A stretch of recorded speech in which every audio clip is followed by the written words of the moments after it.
সালামু আলাইকুম, সবাই কেমন আছেন? চলে আসলাম আজকের গ্রুপ পর্বের দ্বিতীয় ম্যাচ নিয়ে।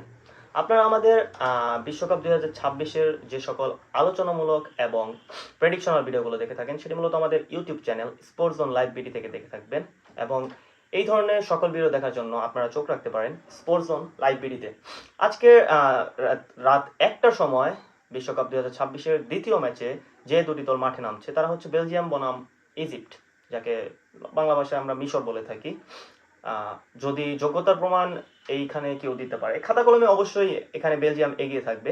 তবে আমি মনে করি খেলার মাঠে কোন দল এগিয়ে থাকে সেটা পারফরমেন্সের উপরে নির্ভর করে, যেটা আমরা গত কিছু ম্যাচের মাধ্যমে দেখতে পেয়েছি।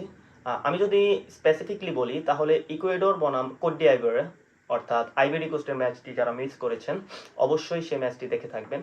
ইকুয়েডর, যদি আমি কাগজ কলমে বলি, ইকুয়েডর খুব একটা এগিয়ে ছিল আইভরি কোস্ট থেকে।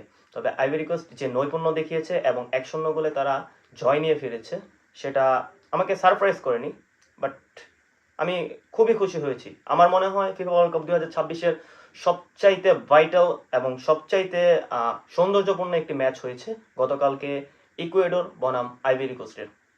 যারা মিস করেছেন ম্যাচটির হাইলাইটস দেখতে পারেন, খুবই ভালো লাগবে আশা করি। যাই হোক, আজকে চলে আসি গোলকিপার পজিশন নিয়ে। বেলজিয়ামের গোলকিপার পজিশনে দেখা যেতে পারে থিবোত কুর্তুইসকে এবং রাইট ব্যাক পজিশনে মুনিয়েরকে। আমি যদি বেলজিয়ামের গোল্ডেন জেনারেশনের কথা বলি, যেটা 2014-2018 সালে দেখেছি, সেটা হয়তো আমরা এই সময় দেখতে পারবো না। তখন বার্তোগান, টবি আল্ডারওয়ার্ল্ড, এইসব নাম করা প্লেয়ারকে আমরা সেন্টার ব্যাক পজিশনে দেখতে পারতাম বেলজিয়ামের, যেখানে সেই রকম কোনো প্লেয়ারই নেই। তবে মিডফিল্ড নিয়ে বেলজিয়াম আমি বলবো অনেকটা এগিয়ে আছে।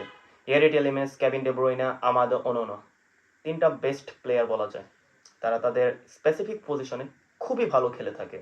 এবং উইং ফরওয়ার্ড পজিশনে আছে জেরেমি ডোকু, ম্যানচেস্টার সিটির প্লেয়ার, ট্রোসার্ট, আর্সেনালের প্লেয়ার, যারা কিছুদিন আগে ইউসিএল ফাইনাল খেলেছে, এবং লুকাকু, বেলজিয়ামের সর্বোচ্চ গোলদাতা। আপনারা হয়তো নামটি অন্যভাবে দেখতে পারেন। লুকাকু অনেক গোল মিস করেছে, বিভিন্ন সময় বিভিন্ন ট্রোলের শিকার হয়েছে, কিন্তু বেলজিয়ামের সর্বকালের সর্বোচ্চ গোলদাতা রোমেলু লুকাকু। এর দিকে আপনারা নজর রাখতে পারেন। আমি বিশ্বাস করি রোমেলু লুকাকু আজকের ম্যাচের ভাগ্য পরিবর্তন করার জন্য যোগ্য দাবিদার হয়ে থাকবে। অপরদিকে মোহাম্মদ সালাহর ইজিপ্ট, এবং যাকে বলা হয়ে থাকে আফ্রিকান হটডগ। যাই হোক, দেখা যাক এবার তারা বিশ্বকাপে কি করতে পারে। ইজিপ্টের ফরওয়ার্ড লাইন খুবই স্ট্রং, একজন লিভারপুলের, একজন ম্যানচেস্টার সিটির। ওমর মারমুশ খুবই স্ট্রং, খুবই স্পিডি ফরওয়ার্ড পজিশনের প্লেয়ার, এবং মোহাম্মদ সালাহর ব্যাপারে নতুন করে কিছু বলার নেই, যেহেতু ইজিপশিয়ান কিং নামে পরিচিত মোহাম্মদ সালাহ। দেখা যাক আজকের ম্যাচে কি হয়। তবে আজকে আমি প্রেডিকশন দিচ্ছি বেলজিয়াম 3, ইজিপ্ট 1। আপনারা আপনাদের মতামত এবং প্রেডিকশন জানাতে পারেন আমাদের YouTube channel Sports Zone Live বিডিতে। Thank you very much.